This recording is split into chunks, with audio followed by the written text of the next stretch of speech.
सबसे पहला question, in the meanwhile please switch on your videos everyone and then let's start the discussion. The test was regarding two chapters. The first one is consideration and the next one is competency to contract. तो sir पहला question बहुत easy. Define consideration. Consideration की definition देनी है.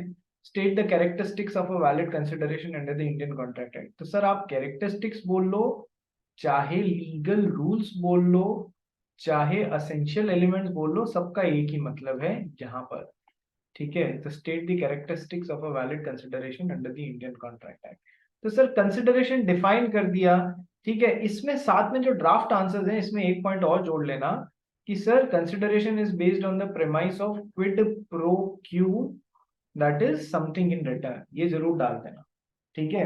और जहां तक essential elements की बात है, तो वैसे तो 7 मेन होते हैं, प्लस एक है ना टेस्ट, ये आईसीएआई ने अपने ड्राफ्ट आंसर्स में एक जबरदस्ती का और दे दिया. ठीक है, मेंशन करो नहीं करो कोई प्रॉब्लम वाली बात नहीं है.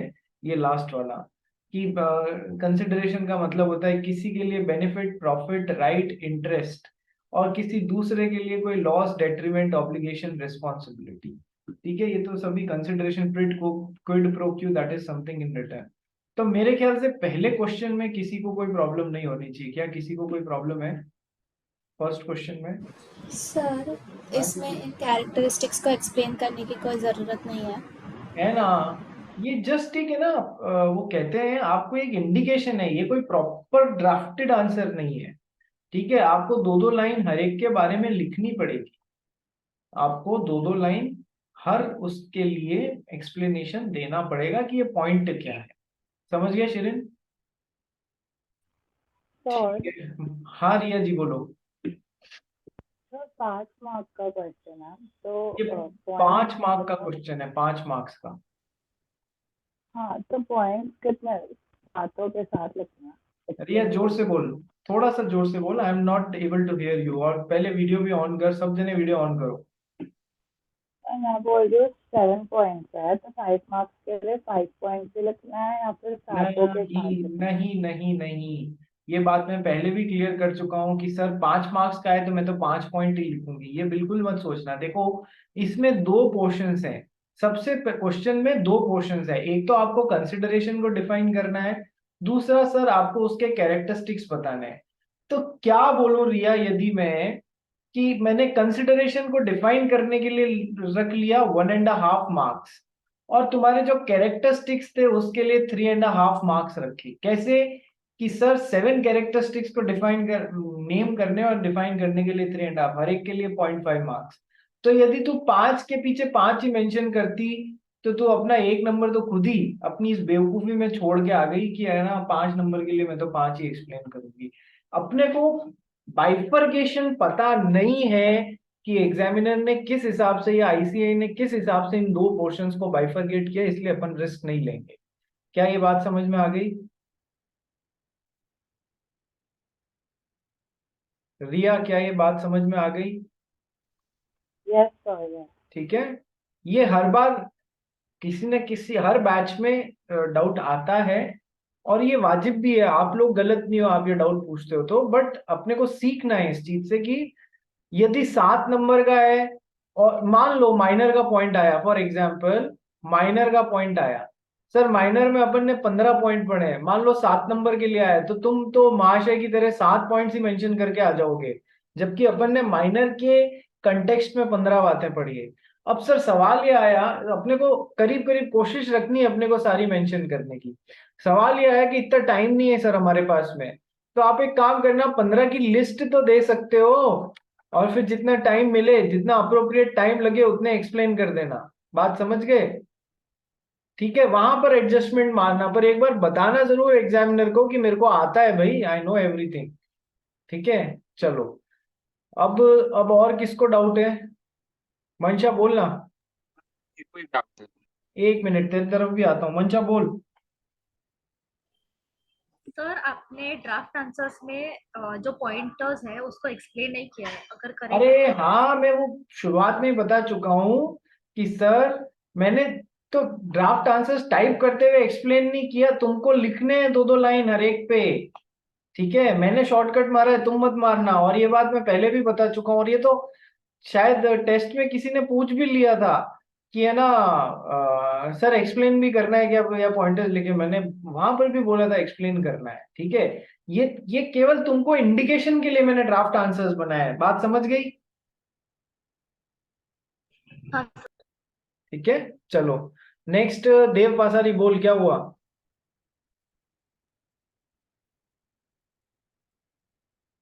अरे देवा, श्री गणेशा देवा, जल्दी बोलो। सर वो ना उसमें क्वेश्चन 3 कुछ क्वेश्चन आवाज आ रही है। आवाज तो आ रही है, पर आवाज तेरी वीडियो से मैच नहीं कर रही। वापस बोल। सर मेरे को 2 मिनट दो, मैं दूसरे रूम में जाके बोलता हूँ, इधर नेट थोड़ा स्लो चल रहा है। अच्छा, तो तू वीडियो ऑफ करके बोल, क्या डाउट है?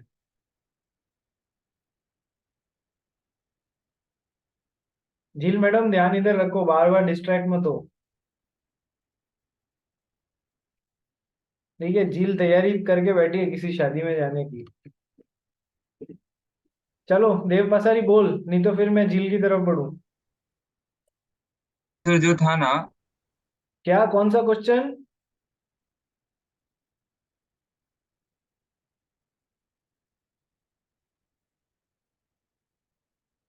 देव बेटा, समझ में नहीं आ रहा है, थोड़ी देर बाद में अटेम्प्ट करते हैं। झील, तेरा डाउट पूछ।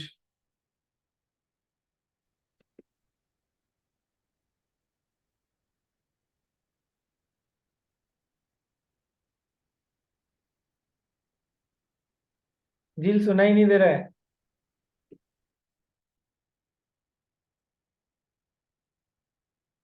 आज सब में क्या है, तुषार कपूर की आत्मा घुस गई लगती है।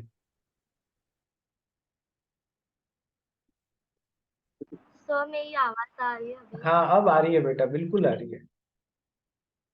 हाँ सर, जो केस स्टडी वाले क्वेश्चंस पूछे थे आपने, हाँ, उसमें एक में आप वो क्वेश्चन बैंक पे जा सकते हो। एक मिनट, अभी क्वेश्चन 1 पे अपन ने कंप्लीट कर लिया ना। अपन स्टेप बाय स्टेप चलते हैं, क्वेश्चन नंबर 2 की तरफ चलते हैं, फिर केस स्टडी वाले पे दब आएंगे, तब चलेंगे। शेरिन जॉन, क्या क्वेश्चन नंबर 1 या 2 में कोई प्रॉब्लम है? सर वो क्या है, फर्स्ट क्वेश्चन में 5 मार्क का लिखने का ऑलमोस्ट 15 मिनट्स जा रहे इतना सारा पॉइंट एक्सप्लेन करने को, तो यहाँ पर कट डाउन किधर कर सकते हैं? कट डाउन किधर कर सकते हैं, वही फिर ट्रिक ये लगाओ कि सर पॉइंट सारे मेंशन कर दो, और फिर जो भी 4-5 एक्सप्लेन कर सकते हो वो कर दो। ठीक है, फिर सर बताओ बट ये। फिर मार्क्स कटेंगे? थोड़े बहुत, लेकिन उतने नहीं जितने कि तुम केवल 5 ही मेंशन करके आ जाओगे। बात समझी? इट इज अ बेटर हाँ सर। सोल्यूशन। ठीक है। हाँ झील, नहीं, एक मिनट एक मिनट, और किसको फर्स्ट और सेकंड में किसी को डाउट है क्या? और सेकंड वाला अभी करते हैं। No consideration, no contract, state the exceptions to this rule. 7 marks ही लेता कि सर कोई कंसिडरेशन, मतलब दोनों पार्टीज के लिए कंसिडरेशन नहीं है, तो इसका मतलब है कि वो कोई वैलिड कॉन्ट्रैक्ट नहीं है। तो पहले समझाओ कि सर ये बिल्कुल सही है कि sir it is a general rule, no consideration no contract, and it is very important कि सर दोनों पार्टीज को कंसिडरेशन मिले। इसको इस लैंग्वेज में समझाओ। देन आपको वो सातों चीजें एक्सप्लेन करनी है, और सातों में लगने वाले जो केस लॉ हैं उनके कम से कम नाम मेंशन कर देने हैं। ठीक है। सो जैसे पुनु बीवी वर्सेस फयाज बख्श, राजलक्ष्मी वर्सेस भूतनाथ भूतनाथ, इस तरीके से जो जो एप्लीकेबल, एक भी डालोगे तो भी चलेगा। ठीक है, केदारनाथ वर्सेस गौरी मोहम्मद। तो ये इस तरीके से एक्सप्लेन करना है। होप ये भी सेकंड में भी किसी को कोई प्रॉब्लम आनी नहीं चाहिए। ये झील, तेरे को सेकंड में प्रॉब्लम है क्या? नहीं है, ठीक है। तो चलते हैं नेक्स्ट क्वेश्चन पे। इजी क्वेश्चन था यार। मैं जो दिसंबर अटेम्प्ट स्टूडेंट्स हैं, मैं उनके लिए ये बोल रहा हूँ, ये क्वेश्चन इस बार के लिए इंपॉर्टेंट है। No consideration no contract, state the exceptions to the rule. क्योंकि पिछली बार दूसरा क्वेश्चन आया है इस चैप्टर में से, जो मई अटेम्प्ट है उसमें, मई या जून अटेम्प्ट है उसमें, कौन सा क्वेश्चन आया है कंसिडरेशन वाले चैप्टर में से? उसमें से आया है सर कि stranger to a contract can not sue. तो इसके एक्सेप्शंस क्या है जहां पर stranger to a contract sue कर सकता है? वो वाला क्वेश्चन है। तो इस बार के लिए एक्सपेक्टेडली ये इंपॉर्टेंट बन रहा है, पर हम चैप्टर पूरा करके जाएंगे। ठीक है, नेक्स्ट। अब आ जाते हैं तो केस स्टडीज पे। हाँ झील बोल। हाँ, ऊपर वाले में एक डाउट था, मेरे को पूछना था कि एग्जाम्पल मतलब जो केस है वो हमें केस को एक्सप्लेन करना है कि क्या हुआ है कि सिर्फ नाम देना। Mentioning the name of the case would be more than important until and unless further deliberation is expected from question itself. तो वो कैसे पता चलेगा ये एक्सपेक्ट किया है कि नहीं? वो ऐसे करेगा कि आपको बिल्कुल सेम सिचुएशन दे देगा, जैसे कि मौरी बीबी वर्सेस धर्मोदास घोष वाला ही सिचुएशन दे देगा। अब बोलेगा इसको एक्सप्लेन करो, तो फिर थोड़ा बहुत एक्स्ट्रा, नहीं तो हम कहेंगे बस ऐसे कन्नी काट लेंगे, similar situation agreements made with minors are void ab initio, ऐसा लिख के हम सीधा बस नहीं तो क्या करेंगे, और ब्रैकेट का ब्रैकेट में केस का नाम डाल देंगे, ब्रैकेट में केस का नाम डाल देंगे Mohori Bibi versus Dharmodas Ghose, that would be sufficient until and unless या तो क्वेश्चन में ही बोले कि explain the case of Mohori Bibi versus Dharmodas Ghose, या फिर आपको सिमिलर सिचुएशन देके बोलेंगे कि agreements made with minors are void ab initio, इसके ऊपर पूरा जो भी रेलेवेंट केस लॉज है वो समझाओ, तब हम डिटेल्स में जाएंगे। Otherwise mentioning the name of the relevant case in brackets would be more than sufficient. ठीक है, अब दिया शेट्टी बोल भाई, क्या हुआ?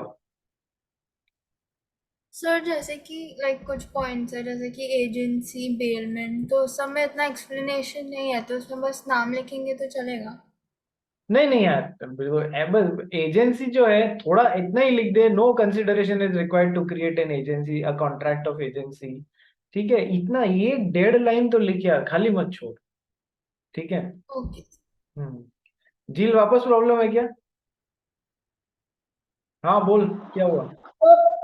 एजेंसी वाला ही जैसे बेलमेंट में भी है, पर बेलमेंट में आपने जो एक्सप्लेनेशन दिया था मैंने वो लिखा है, तो वो हाँ, चलेगा ना? इससे ज्यादा लिखा है कोई प्रॉब्लम नहीं, इससे ये क्या एक्सप्लेनेशन है, no consideration is required to effect a bailment, ये तो बहुत बहुत लीस्ट एक्सप्लेनेशन है, ज्यादा लिखा है मेरे को कोई प्रॉब्लम।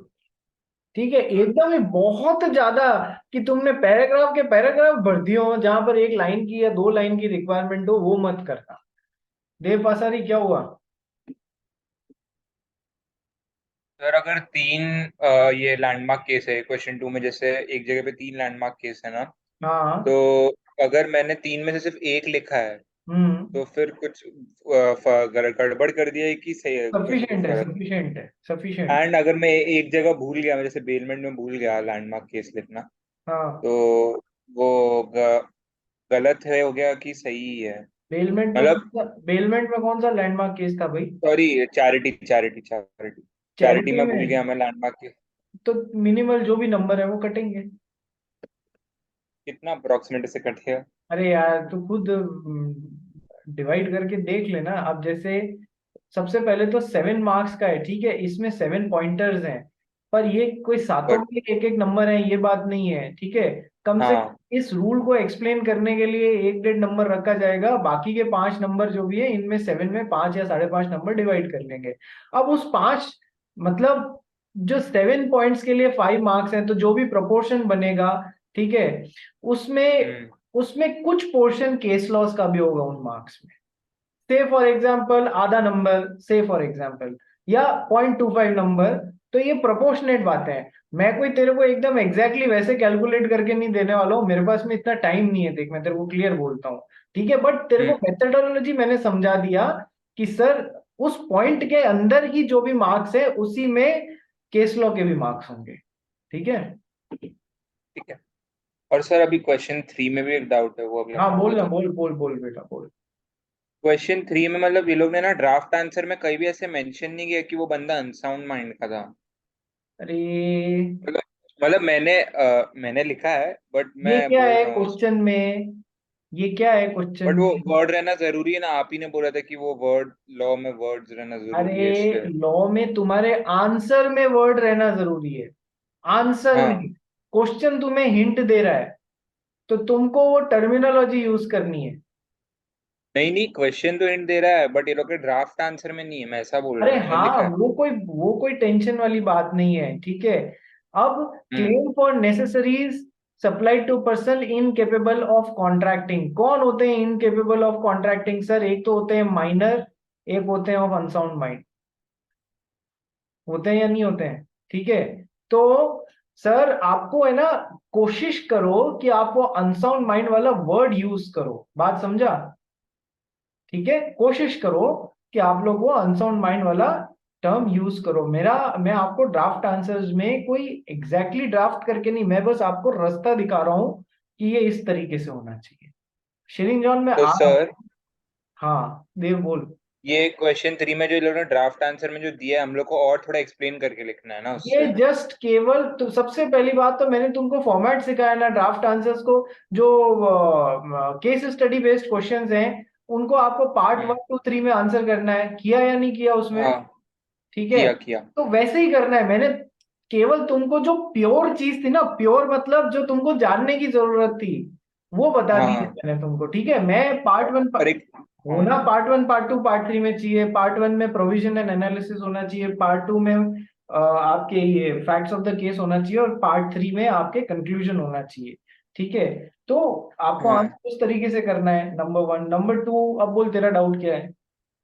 नहीं, मेरे को अब लास्ट वाले क्वेश्चन में डाउट है, वो वो आएंगे तब। वो मैं आता हूँ, अपन ऑर्डर वाइज चलते हैं, नहीं तो प्रॉब्लम हो जाएगी। तो पहले एक बार क्वेश्चन पढ़ते हैं, फिर 3 जनों को डाउट है इसमें, उस तरफ आते हैं। क्वेश्चन क्या है? एक मिस्टर वाई थे जिनकी एज 21 ईयर्स थी। ठीक है, यानी कि वो माइनर नहीं है। उस दिन रिया को ये डाउट हो गया कि सर ये तो माइनर नहीं है, फिर इस पे डिपेंडेंट कौन हो, डिपेंडेंट कैसे? सर आपको ध्यान होना चाहिए कि जब मैंने पर्सन ऑफ अनसाउंड माइंड पढ़ाया था उसमें मैंने बोला था एग्जैक्टली जो माइनर में लगता है वही point person of unsound mind के पे भी लगेगा, यदि इसको किसी ने नेसेसरीज प्रोवाइड करी है पर्सन ऑफ अनसाउंड माइंड को, या पर्सन ऑफ अनसाउंड माइंड के ऊपर डिपेंडेंट आदमी को किसी ने नेसेसरीज प्रोवाइड करी है, तो अनसाउंड माइंड के आदमी के साथ में उसका एक क्वासी कॉन्ट्रैक्ट बन जाएगा। ठीक है, तो शायद रिया को यही पॉइंट ध्यान रह गया था, ये वाली बात ध्यान नहीं रखती। रिया, उस दिन तेरे को डाउट आया था या नहीं? हाँ बट सर मैं तो समझ गया था, फिर आपने समझ गया था ना बाद बोला। में? ठीक है, ये सर एग्जाम इसमें में तो होता डाउट है, इसलिए अपना टेस्ट लेने का रीजन बहुत सिंपल है बच्चों। क्या सिंपल? एक ही रीजन है कि सर है ना, जितने तरीके की गलतियां बेवकूफियां या अपने को मतलब इम्प्रूवमेंट्स करने हैं, सारे के सारे घर में ही कर लो। वहां जाके है ना अपने सोटे मत चलाना कि अच्छा ये ऐसे कर लेते हैं वैसे कर लेते हैं, वहां हम बहुत ही एकदम फाइन बैलेंस के साथ में जाएंगे। चलो, अब सर एम नाम का लड़का था, 21 साल का था, माइनर नहीं था, लेकिन he lost his mental balance after after the death of his parents, यानी कि ये इंडिकेट कर रहा है कि अनसाउंड माइंड का हो गया इन एन एक्सीडेंट। ठीक है, after the death of his parents in an accident, उसके पेरेंट्स की एक्सीडेंट में डेथ हो गई, उसके बाद में वो पागल जैसा हो गया। He was left with his grandmother aged 85 years incapable of walking. ठीक है, वो तो डिपेंडेंट थी, साफ बोल रहे हैं डिपेंडेंट थी उस पे।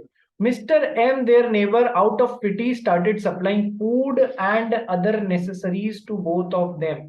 मिस्टर एम नाम के आदमी थे, मिस्टर वाई तो खुद पर्सन ऑफ अनसाउंड माइंड हो गए, और सर इनके ऊपर डिपेंडेंट जो ग्रैंड मदर थी, इन दोनों को क्या सप्लाई करने लगे? Sir food plus other necessities, दोनों ही नेसेसिटीज में आ जाते हैं, फूड भी नेसेसिटी में आता है, आउट ऑफ पिटी ये इनको सप्लाई करने लग गए। Mister Y and his grand mother used to live in the house build by his parents. तो सर वाई प्लस जो ग्रैंड मदर है, वो वाई के जो पेरेंट्स ने घर बनाया था, दोनों उसमें रहते थे। Mr. M also provided grandmother some financial assistance for her emergency medical treatment. तो सर फूड ले लो, अदर नेसेसिटीज ले लो, मेडिकल ट्रीटमेंट ले लो, सारी चीजों के लिए मिस्टर जो पड़ोसी थे मिस्टर एम थे, उन्होंने हेल्प किया। After supplying necessaries to mister Y for 4 years, 4 साल तक, mister M approach the former asking him to pay back rupees 15 lakh inclusive of 7 lakh incurred for the medical treatment of the lady. Sir आपके खाने पे, आपकी other necessities पे, आपकी grand mother की medical treatment पे मैंने 15 लाख खर्च किया है, 15 में से 7 मेडिकल का भी है, टोटल 15 लाख खर्च किया है। ठीक है, now mister Y pleaded that he has got his parents jewellery to sell to a maximum value of rupees 4 lakh. ये बोलता है मेरे पास में मेरे पेरेंट्स का मैक्सिमम 4 लाख रुपए तक का जो ज्वेलरी छोड़ के गए हैं वो ले लो, which may be adjusted against the dues. and Mr. M refused and threatened Mr. Y of legal suit to be brought against for recovering the money. नहीं भैया 4 लाख नहीं, मेरे को पूरे 15 लाख रुपए चाहिए.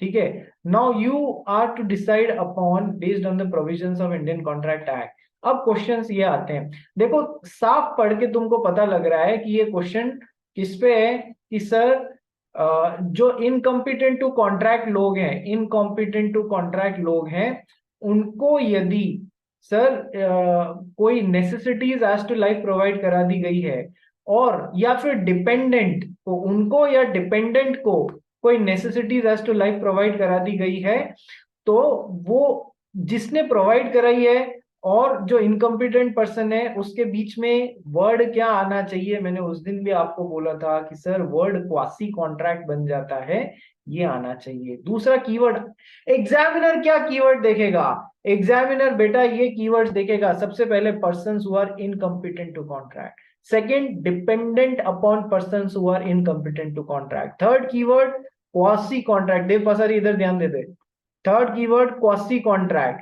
फोर्थ कीवर्ड कि सर क्वासी कॉन्ट्रैक्ट बन जाएगा. क्वासी कॉन्ट्रैक्ट मतलब कि sir independent person personally responsible नहीं होगा, बट सर इसकी हाथ में जो भी प्रॉपर्टी या एस्टेट है ना वो रेस्पॉन्सिबल होगी.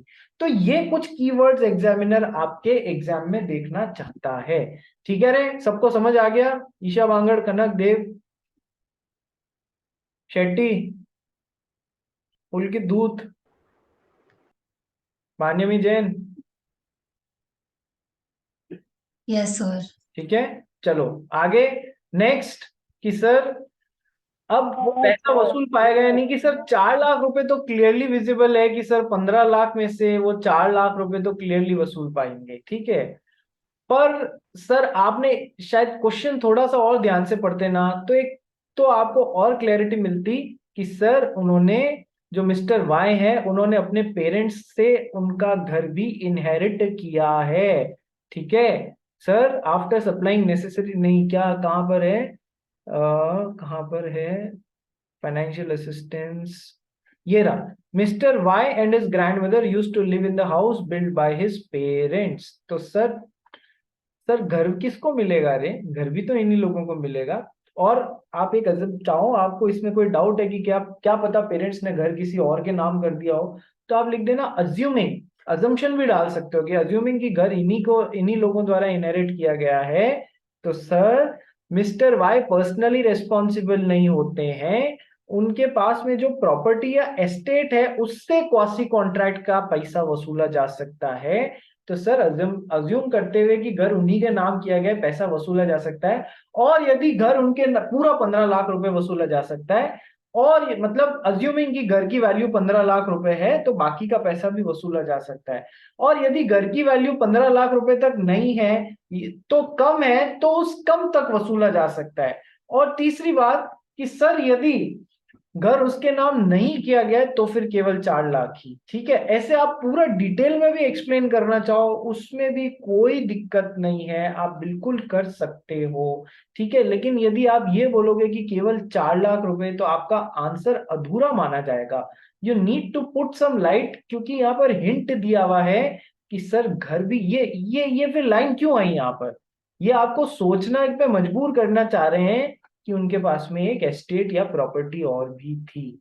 ठीक है, इसलिए यदि इस पे आपने लाइट नहीं डाली तो आपका आंसर अधूरा माना जाएगा. ये तो हो गई एक बात. ठीक है, अब दूसरी बात, ये क्वेश्चन जो है ये लास्ट बट लीस्ट वाले एग्जाम में आया हुआ है. ये क्वेश्चन लास्ट बट लीस्ट वाले एग्जाम में आया हुआ है, वहीं से उठा के दिया है मैंने आपको. अब जिनके डाउट्स थे, सबसे पहले रिया तू पूछ, तेरा क्या डाउट है? हाँ सर, मेरे को पूछना है कि अनसाउंड माइंड के पर्सन से हम जबरदस्ती कैसे ऐसे वसूल सकते, लाइक नहीं कर सकते. मैंने एक लाइन बोली थी रिया, तूने ध्यान दिया हो तो, जैसे माइनर से आप डायरेक्टली पर्सनली रिस्पॉन्सिबल नहीं बना सकते हो. ठीक है, इसके पास में कोई एस्टेट या प्रॉपर्टी है तो आप उसमें से अपना क्वासी कॉन्ट्रैक्ट वाला पैसा वसूल सकते हो. उसी तरीके से person who is, incompetent to contract, वो पर्सनली रिस्पॉन्सिबल नहीं होगा, अनसाउंड माइंड का है, पागल को थोड़ी ना परेशान करेंगे हम, ठीक है, या मेंटली डिस्टर्ब को थोड़ी ना परेशान करेंगे, इसकी प्रॉपर्टी या एस्टेट में से ही तो वसूल रहे हैं, ज्वेलरी में से, घर में से, इसको पर्सनली रिस्पॉन्सिबल नहीं बनाया है। ठीक है रिया? हाँ, मुझे मैं तो और एक डाउट है।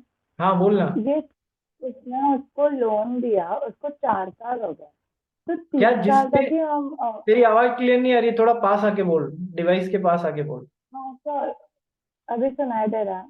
हाँ सर हम 3 साल तक ही फाइल कर सकते हैं ना केस, उसके बाद तो टाइम बाद डेथ हो जाता है। अरे इसने 4 साल तक हेल्प किया, पहला साल हेल्प किया, दूसरा साल हेल्प किया, तीसरे साल हेल्प किया, चौथे साल हेल्प किया, चौथे साल के एंड तक बिल 15 लाख का बन गया था, तो इसने 15 लाख रुपए मांगे, तो उसने कहा मेरे पास ज्वेलरी है आप वो ले लो, बाकी तो मेरे पास नहीं है, जिसने कहा नहीं मैं तो पूरे 15 लाख लूंगा। ये 4 साल वो नहीं है कि जिस दिन ड्यू हुआ उस दिन से 4 साल निकल गए। समझा समझा सर। ठीक है? हाँ सर, ठीक है। ठीक है, रिया के doubts clear. Second, Shirin John. Sir आप इसका प्रोविजन एंड एनालिसिस वाला पार्ट एक्सप्लेन करोगे, क्या क्या लिखना है? प्रोविजन एंड एनालिसिस, ठीक है। फैक्ट्स कोई एक्सप्लेन करने की जरूरत नहीं है, कंक्लूजन में बता चुका हूँ। प्रोविजन एनालिसिस में आप लिखोगे कि सर जो पर्सन्स ऑफ अनसाउंड माइंड, मतलब जो persons who are incompetent to contract, persons who are incompetent to contract, ठीक है, यदि उनकी या फिर इनके ऊपर डिपेंडेंट लोग, persons who are incompetent to contract या फिर इनके डिपेंडेंट लोगों को नेसेसिटीज एज टू लाइफ से मदद करी गई है। नेसेसिटीज एज टू लाइफ या तो प्रोवाइड करी गई है, या वो खरीदने के लिए, या वो बेची गई है, या फिर उसे खरीदने के लिए लोन दिया गया है, किसी भी वे में इनको प्रोवाइड कराया गया है नेसेसिटीज एज टू लाइफ। तो सर जिसने भी इनको necessities as to life provide कराई है, उसका इनके साथ में क्वासी कॉन्ट्रैक्ट बन जाता है। क्या क्वासी कॉन्ट्रैक्ट बन जाता है? कि सर ये लोग डायरेक्टली रेस्पॉन्सिबल तो नहीं होते हैं उस पैसे को वसूलने के लिए, पैसे को चुकाने के लिए, बट जिसने इनको नेसेसिटीज एज टू लाइफ के लिए ये सब कुछ भी प्रोवाइड कराया है, वो इनकी एस्टेट या प्रॉपर्टी में से अपना पैसा वसूल सकता है। क्यों? Because quasi contract is based on the premise that one party should not be unduly benefited at the cost of another party. इसने इनको जिंदा रखने के लिए necessities as to life provide कराई है, तो अब यदि ये चुकाते नहीं है ना वापस, तो they would get unduly benefited at the cost of another party. ठीक है, इसलिए ऑटोमेटिकली लॉ ने क्वासी कॉन्ट्रैक्ट बनवाया है। और क्वासी कॉन्ट्रैक्ट जो होता है, it is based on the premise जो one party should not be unduly benefited. और चूंकि ये बात न केवल persons incompetent to contract, but उनके डिपेंडेंट्स को भी आपने यदि necessities as to life provide कराया है, तो वहां पर भी एप्लीकेबल होगा। तो इस वजह से मतलब वो वसूल सकते हैं। ये क्वासी कॉन्ट्रैक्ट वर्ड मेन आना जरूरी है। दूसरा, नेसेसिटीज एज टू लाइफ आना जरूरी है। फिर तुमको नेसेसिटीज एनालिसिस में ये भी बताना है, सर देखो नेसेसिटीज में खाने पीने का सामान भी आता है, नेसेसिटीज में क्लोथिंग भी आती है, नेसेसिटीज में मेडिकल ट्रीटमेंट भी आता है, तो तीनों ही चीजें नेसेसिटीज में कवर हो रही है। प्लस आपको ये भी बताना है कि सर डायरेक्टली इनसे नहीं, इनकी प्रॉपर्टी या एस्टेट में से वसूल सकते हैं। ठीक है, directly persons incompetent to contract can not be made responsible. ठीक है शिरीन? सर इसमें सेक्शन 12 नहीं आता? सेक्शन 12 आ सकता है, बिल्कुल आ सकता है। एक तो 68 आएगा, वो मैंने तेरे को बताया था ना क्वासी कॉन्ट्रैक्ट का। क्वासी कॉन्ट्रैक्ट में जब मैं पढ़ा रहा था तो मैंने बोला था कि सर 5 सेक्शंस आएंगे, 68, 69, 70, 71, 72। उसमें से नेसेसिटीज एज टू लाइफ वाला जो है वो 68 में आएगा। एक तो वो बताया था। एक सेक्शन 12 भी आना चाहिए, बिल्कुल आना चाहिए, सेक्शन 12 आना चाहिए। एक सेकेंड, यदि मैंने टाइप नहीं किया है तो वो मेरी मिस्टेक। सर आपने कल रिस्क लेने को बोला, मैंने काट दिया सेक्शन 12, मैंने सिर्फ सेक्शन 68 लिखा। मैंने तो कहा था रिस्क लेना चाहिए तेरे को। क्या हुआ, यहाँ मेंशन नहीं हो पाया क्या चैप्टर में भी? एक मिनट सर तो अभी उसका भी मार्क्स कट सकता है? अच्छा काटो नहीं, पर मेन एग्जाम में तो मेंशन कर देना यदि ये क्वेश्चन आता है तो। समझ गई? कहाँ चला गया यार? Yes, sir. नेक्स्ट चैप्टर है ना, ये तो नेक्स्ट चैप्टर है। एक सेकेंड। हाँ,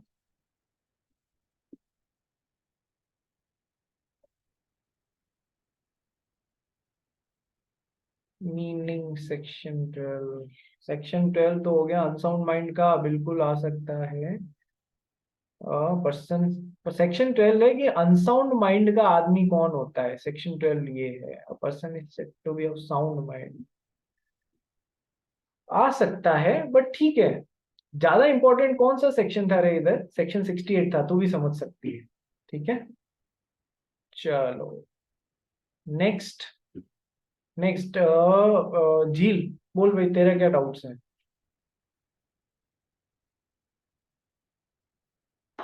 हेलो। हाँ, क्या हुआ झील? आपको नहीं आ रहा था? झील आवाज इको क्यों हो रही है? पता नहीं सर। हाँ ठीक है, बोल। आ गई, अभी सही आ गई, बोल। हाँ, मुझे ये डाउट था, एक बार क्वेश्चन इस पर जा सकते हैं?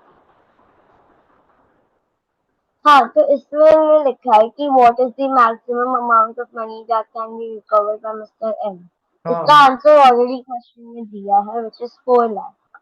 इसका तो आंसर के बाद क्या हमें बोल रही है तू? इसका आंसर ऑलरेडी क्वेश्चन में दिया है, व्हिच इज 4 लाख। नहीं,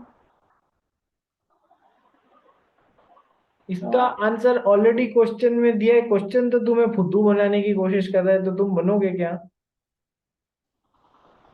ठीक है, इसका आंसर तुम्हें अपना दिमाग लगाना है कि सर 4 लाख रुपए तो आप श्योर शॉट वसूल ही रहे हो सामने। ठीक है, उसके अलावा सर ये लाइन भी तो है। ये लाइन तुमको किस लिए दी गई है? Mister Y and his grand mother use to live in a house build by his parents. यानी प्रॉपर्टी या एस्टेट इनहेरिट कर रहे हैं या नहीं कर रहे हैं। ठीक है, क्वेश्चन तब आ जाता है क्या उसकी वैल्यू बाकी के 11 लाख रुपए तक है या नहीं है, वो फिर समझ में आता है। बट ये प्रॉपर्टी इनहेरिट तो कर रहे हैं ना, तो एक छोटा सा अजम्पशन लेना चाहो तो भले ही ले लो, लिख दोगी assuming that mister Y has inherited the property. ठीक है, तो सर वो मैंने सेम लाइन लिखी है, वो लिखा है मैंने। ठीक है। बट मुझे ये था कि हमें इसमें ये वाले क्वेश्चन में सिर्फ इतना ही लिखना है कि और भी कुछ लाइक ऐड ऑन करना है कि मतलब मेरे को समझ नहीं आया मैं कैसे बोलूं, बट कुछ और भी ऐड ऑन करना है कि सिर्फ इतना ही लिखना है, मतलब ऐसा क्वेश्चन आएगा। देखो, तुम और जितनी डेप्थ में जाना चाहो उतनी डेप्थ में जा सकते हो। पहले तुम लिख सकते हो कि 4 लाख तो बिल्कुल वसूल सामने ही वसूल सकते हैं। उसके बाद में कि सर वो एक लाइन दी हुई है ना, उसके बेसिस पे तुम कितने ही इसको रूप दे सकते हो आंसर को कि सर अज्यूमिंग कि वो घर जिसमें रह रहे हैं वो भी पेरेंट्स से इन्होंने ही इनहेरिट किया है, तो सर बाकी के पैसे जितनी भी वैल्यू उस घर की है मैक्सिमम 4, मतलब 4 के बाद में बचा कितना कि सर 11 लाख रुपए। तो 11 लाख रुपए तक की वैल्यू उस हाउस में से भी वसूल सकते हैं। ठीक है, 11 लाख तक, जहां तक का भी वो हाउस है, ज्यादा का है तो भी 11 लाख, कम का है तो कम वैल्यू। ठीक है, ये भी तुमको उस लाइन से बताना है। ठीक है, इतना तो लिखना पड़ेगा नंबर्स लाने के लिए। ठीक है, क्योंकि कहीं ना कहीं इस एक क्वेश्चन में सारे फंडे लगा दिए हैं। कौन से? कि sir person who are incompetent to contract, उसमें person of unsound mind. Second, कि सर उसकी प्रॉपर्टी या एस्टेट में से वसूल सकते हैं। थर्ड, प्रॉपर्टी या एस्टेट घुमाने की कोशिश कर रहे हैं, आधी अधूरी है या पूरे 15 लाख रुपए की है। Fourth, sir dependent person of unsound mind. चारों के चारों पॉइंट एक ही क्वेश्चन में घुसा दिए। इतना खतरनाक क्वेश्चन है ये, अच्छा क्वेश्चन है ये। तो सारे कंसेप्ट जो लर्न किए ना, एकदम पानी की तरह क्लियर हो जाएंगे, क्या लर्न किया और क्या नहीं किया है। ठीक है, इसीलिए ये क्वेश्चन डाला था। चलो नेक्स्ट, और कोई डाउट तो नहीं है झील? ठीक है, नेक्स्ट आती है मंशा। मंशा जल्दी बोल। सर मैंने ये क्वेश्चन में वो जो मिस्टर वाई है उसको लुनेटिक बना दिया। ल्यूनेटिक बना दिया? हाँ तो ल्यूनेटिक, हाँ मतलब मैंने हाँ हाँ बोल। सर लुनेटिक का मतलब जो मेंटली डिरेंज्ड होता है उसको ही बोलते हैं ना, तो इस क्वेश्चन में दिया था कि इस loss lunatic is a type of person of unsound mind. चल, लेकिन आगे से उसको ब्रॉड कैटेगरी बना बट देना, पर्सन सर ऑफ। मैंने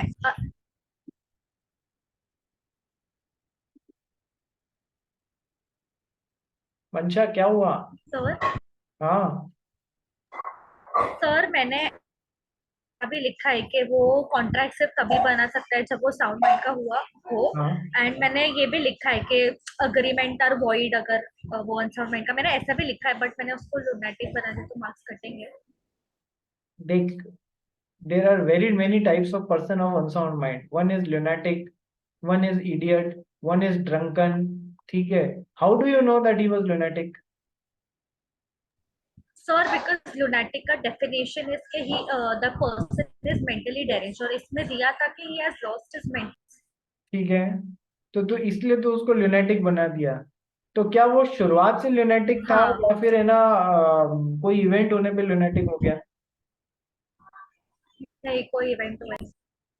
अरे एग्जाम में इवेंट दे रखा है, क्वेश्चन में इवेंट दे रखा है कि अपने माता पिता की डेथ एक्सीडेंट के हाँ बाद तो में मैंने वो भी हो गए किया हैं। सर, मैंने भी वही बाकी इवेंट के बाद हुआ। ठीक है, बट मेरी तेरे को है ना सलाह है कि अपनी मर्जी से कैटेगरी चूज मत कर ले, क्योंकि इसका कोई प्रॉब्लम नहीं है। अपने को अनसाउंड माइंड बोलेगी ना तो वो मतलब सारी कैटेगरीज कवर हो जाएगी। बात समझ आ गई? सर दिमाग में आ गया तो मैंने डाल दिया। हाँ हाँ, ठीक है, कोई प्रॉब्लम नहीं है, डाल दिया डाल दिया, आगे के लिए ध्यान रखना, ठीक है? मंशा शर्मा, हाँ सर। ठीक है, क्लियर हुआ? Doubt clear? हाँ सर। ठीक है।